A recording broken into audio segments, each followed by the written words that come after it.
The laughter started before the date even began.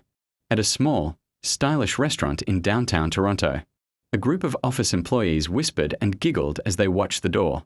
One of them glanced at his phone and smirked. "Is he coming yet?" A woman asked, barely hiding her excitement. "Oh, he'll come," the man replied. "We told him it was a company networking dinner." The he they were talking about was Daniel Brooks, the quiet janitor who cleaned their office building every night. Daniel was known for his worn jacket, polite smile, and the way he always nodded respectfully to everyone. To most of them, he was invisible. But tonight, they had decided to make him the center of a joke. Earlier that week, someone in the office had created a fake blind date profile and sent Daniel an invitation. They pretended a successful woman wanted to meet him for dinner. The plan was simple: get Daniel to show up, watch the awkward moment when he realized the truth, and laugh about it later. "Here he comes," someone whispered. Daniel stepped into the restaurant slowly. He looked a little nervous but neatly dressed. His shirt was freshly pressed, though it was clearly old.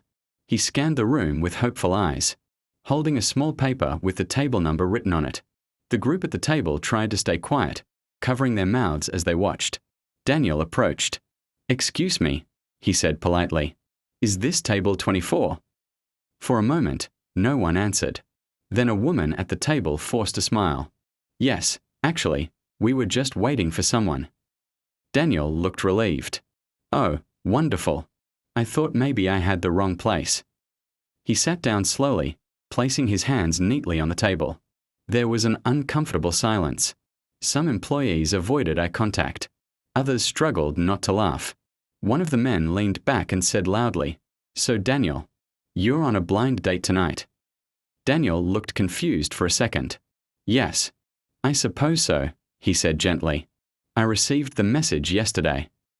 A few people chuckled. "Do you even know who you're meeting?"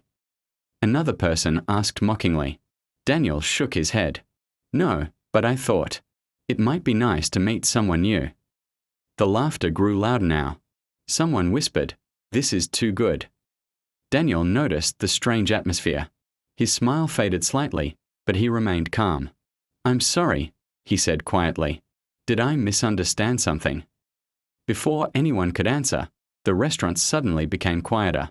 At the entrance, a tall man in a dark suit had just walked in. The manager immediately rushed over to greet him with great respect.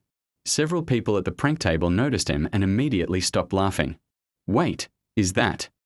Someone whispered. "Yes," another employee murmured nervously.